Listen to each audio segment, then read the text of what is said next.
اگر جی دو بھائی ہیں, ایک آدمی دن رات محنت کر کے وہ اپنا نصیب سنوار رہا ہے, پیسہ کما رہا ہے, مکان بھی بنا رہا ہے, اچھا کھا رہا ہے, اور ایک سونے میں وقت گزار رہا ہے, تو وہ اپنا نصیب بگاڑ رہا ہے.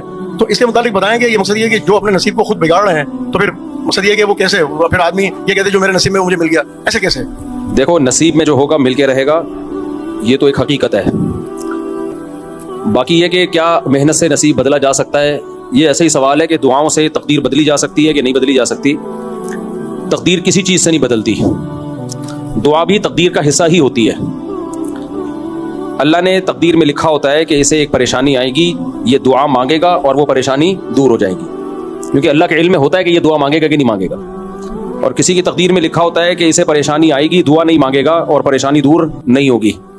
تو تقدیر تو اللہ کے علم کا نام ہے, جو اللہ کا علم ہے وہ کبھی بھی چینج نہیں ہو سکتا. باقی یہ جو پوستی لوگ ہوتے ہیں, وہ کہتے ہیں کہ جو مقدر میں ہوگا پیسہ آ ہی جائے گا, تو ہمیں محنت کی کیا ضرورت ہے. تو ان کو یہ بتانا چاہیے تیرے مقدر میں پیسہ نہیں ہے, تجھے نہیں ملے گا کبھی بھی, تو ایسے ہی سڑے گا, ایسے ہی مرے گا. کیونکہ جس کے مقدر میں پیسہ ہوتا ہے عام طور پر, ہمیشہ نہیں, بغیر محنت کے بھی آ جاتا ہے, لیکن جس کے مقدر میں پیسہ ہوتا ہے عام طور پر اس کے مقدر میں محنت بھی لکھی ہوئی ہوتی ہے کہ محنت کرے گا اور پیسہ آ جائے گا. اللہ کو پتا تھا یہ محنت نہیں کرے گا, بلکہ یہی باتیں کرے گا کہ نصیب میں ہوگا تو آ جائے گا, نصیب میں نہیں ہوگا تو نہیں آئے گا. اللہ کو پتا تھا یہ باتیں کرے گا, لہذا نصیب میں اللہ نے لکھا ہی نہیں ہوتا. سمجھ رہے ہو, ہر کام نصیب سے ہوتا ہے. شادی بھی نصیب سے ہوتی ہے. اب کوئی کہے کہ میں رشتہ ہی نہیں بھیجتا, میں شادی نہیں کرتا, نصیب میں ہوگی تو ہو جائے گی, تو اس کا مطلب ہے کہ نصیب میں نہیں ہے. کیونکہ جن کے نصیب میں اللہ نے لکھا ہوتا ہے نا کمارے رہیں گے, ان کے نصیب میں یہ باتیں بھی لکھی ہوئی ہوتی ہیں کہ باتیں ہی پھینکتا رہے گا یہ ساری زندگی بیٹھ کے, یہ محنت کرے گا ہی نہیں. اب ہمیں نہیں پتا ہمارے نصیب میں کیا لکھا ہے, اس لیے ہم محنت کرتے ہیں. محنت کرتے ہیں تو پتہ چل جاتا ہے محنت لکھی ہوئی تھی. تو نصیب جو ہے یہ پہلے پتہ نہیں ہوتا, پہلے پتا ہو تو دنیا کا نظام بگڑ جائے. اس کی مثال ایسے ہے, میں ایک مثال دیتا ہوں نا. زید نے بکر کو قتل کیا. زید نے قتل کیا کس کو؟ بکر کو. بکر کا بیٹا آیا, زید کو پکڑا, بولا تو نے میرے باپ کو قتل کیا, میں تجھے قتل کروں گا. زید نے کہا تیرے باپ کا مرنا نصیب میں لکھا تھا کہ نہیں لکھا تھا؟ ظاہر لکھا ہوا تھا, ہر آدمی کی عمر لکھی ہوئی ہے کہ کتنے, اس سے 1 انچ بھی 1 سیکنڈ بھی زیادہ زندہ نہیں رہ سکتا.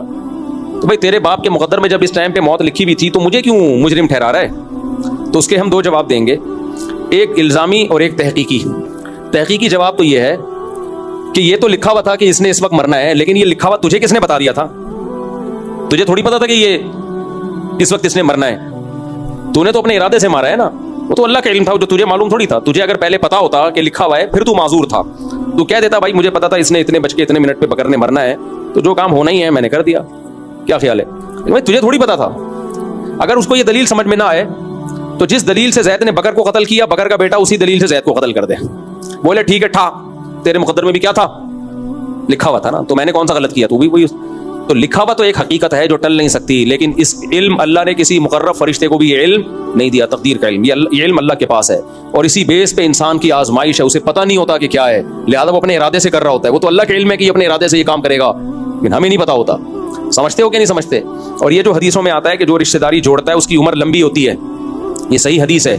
جو چاہتا ہے کہ اس کی عمر میں برکت ہو, عمر لمبی ہو, وہ رشتہ داری کو جوڑے. اس پر ایک اشکال ہوتا ہے کہ عمر تو متعین ہے, تو رشتہ جوڑنے سے عمر لمبی کیسے ہو جاتی ہے؟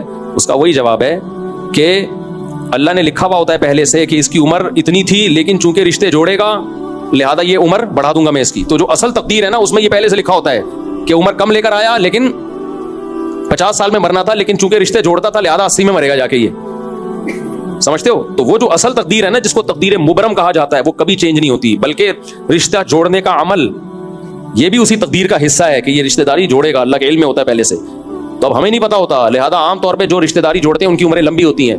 آپ کہہ سکتے ہیں ہمارے فلاں رشتہ دار نے تو ساری زندگی رشتے جوڑنے میں لگا دیے, پھر بھی اتنی جلدی مر گیا. تو اس کی بات یہ ہے کہ بہت سارے کام وہ جلدی مرنے والے بھی تو کر رہا ہوتا ہے نا. تو جب بھی کسی چیز کے اسباب اختیار کیے جاتے ہیں نا, تو سب چیزیں پلس مائنس ہو کے رزلٹ سامنے آتا ہے. ایک حکیم نے کہا کہ یہ کھاؤ لبوب کبیر, حکیموں کی بڑی زبردست دوا ہے, کھا لیا کرو اپنے خرچے پہ. لبوب کبیر کھاؤ کہ جسم میں طاقت آئے گی, یقیناً آئے گی طاقت, بڑی زبردست چیز ہے. لیکن آپ لبوب کبیر کے ساتھ اس میں چرس ملا کے کھا رہے ہو. آپ صبح 1 چمچ لبوب کبیر کا, شام کو 1 چمچ چرس کا, پھر کہہ رہے ہو کہ یار میرے میں تو طاقت آ نہیں رہی. تو بھائی آپ طاقت لانے کا 1 چمچ اور ختم کرنے کے 2 چمچ کھا رہے ہو. ٹھیک ہے, تو ایسے ہی جو بھی عمل ہے اس سے عمریں بھی بڑھتی ہیں, رزق میں برکت بھی ہوتی ہے, لیکن ہم بہت سارے رزق میں بے برکتی کے اسباب بھی اختیار کر رہے ہوتے ہیں, بہت ساری چیزیں عمر گھٹانے والی بھی کر رہے ہوتے ہیں. تو پلس مائنس ہو کے رزلٹ سامنے آتا ہے. ایک سوال اور تھا اسباب پہ بھی, اور سر 1 منٹ یہ بات مکمل کر. دوسری بات یہ کہ ایک آدمی اگر جلدی مرا ہے تو آپ کو لگ رہا ہے نا جلدی, ہو سکتا ہے اس نے اس سے بھی پہلے مرنا ہو, لیکن رشتہ داری جوڑنے کی وجہ سے اللہ نے اس کی عمر اتنی کر دی ہو. بھائی مرنا 20 سال میں تھا, اللہ نے کہا رشتے جوڑتا ہے تو 30 میں مرے گا, تو آپ کو وہ جلدی لگ رہا ہے, حقیقت میں وہ دیر سے مرا ہوتا ہے. صحیح ہے نا. تو یہ اسباب کے اوپر ایک سوال ہوتا ہے, جیسے کہ ابھی ہو بھی رہا ہے, اسباب نکاح بھی ہو رہا ہے. وہ اسباب یہ ہے کہ کسی مریض نے پیر صاحب سے کہا کہ حضرت دعا کرنے بیٹا ہو جائے, انہوں نے دعا کر دی, پھر دوبارہ کبھی ملا 6 مہینے بعد بولا پھر دعا کرنے بیٹا ہو جائے. وہ اس طرح اس نے 3 دفعہ کہا تو انہوں نے کہا شادی ہوئی, کہنے کہ نہیں, تو کہنے کہاں سے ہو جائے گا. یہ اسباب والی بات. جی جی جی ٹھیک. اچھا یہ سوال ہے, آگے. ابے لڑکی کے ابا ہی نہیں آئے, ان کو تو بہت ٹائم لگے گا.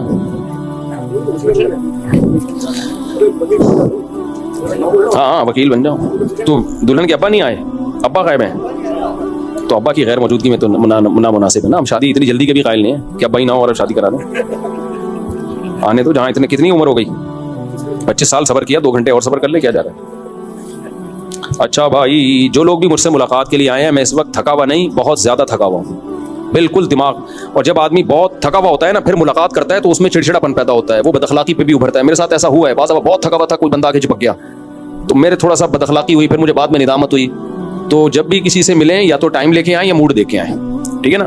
تو ابھی نہیں, میں عصر کے بعد جو جن کو ملاقاتوں کا ٹائم دیا ہے ان سے عصر کے بعد ٹائم بھی, میں اس وقت تو کسی کو بھی ٹائم نہیں دیتا, میں عصر کے بعد ٹائم دیتا ہوں ہر ایک کو, نہیں جن کو ٹائم دیا ہوا ہے تو عصر کے بعد مل لیں وہ, ٹھیک ہے. ابھی نہیں, کیونکہ رمضان میں نا سونے جاگنے کی روٹین اتنی آؤٹ ہوئی ہے کہ اب بالکل ہی سب چینج ہو گیا تھا نا. رمضان تو الٹ پلٹ کر دیتا ہے, اس کے بعد سے ابھی تک میں مینٹلی ڈسٹرب ہی چل رہا ہوں, صحیح نہیں ہوا میں. تو وہ بے وقت سونا بے وقت جاگنا والا سیٹ اپ چل رہا ہے, اور اتنا دماغ خراب ہوا ہے, بہت مشکل سے آج بیان کیا میں نے, بہت مشکل سے. تو اس لیے کائنڈلی مجھ سے نہ ملیں, بڑی نوازش ہوگی, انسان ہوں میں. ایک تنظیم والے علماء, یہ جو بڑی بڑی بین الاقوامی پالیسیاں ہوتی ہیں, یہاں بیٹھ کے ڈسکشن نہیں ہوتی اس پہ, سمجھ رہے ہو. یہاں بیٹھ کے مجھ سے مشورہ لے رہے ہوتے ہیں کہ وہ اسرائیل کیسے فتح ہوگا, میں یہاں بیٹھ کے ان کو بتاؤں گا اسرائیل کیسے. پوچھ رہے ہوتے ہیں کہ ہم ایک اور ایٹم بم کب بنا رہے ہیں. مفتی محمد صاحب, مفتی صاحب ہماری جماعت ہے اندرون ملک سال کی, نواب شاہ سے ملاقات کے سلسلے میں آئے. ملاقات کے لیے میں نے بتا دیا, آپ میری کھوپڑی دیکھ رہے ہیں, بالکل اس قابل نہیں ہے کہ کسی سے ملوں میں.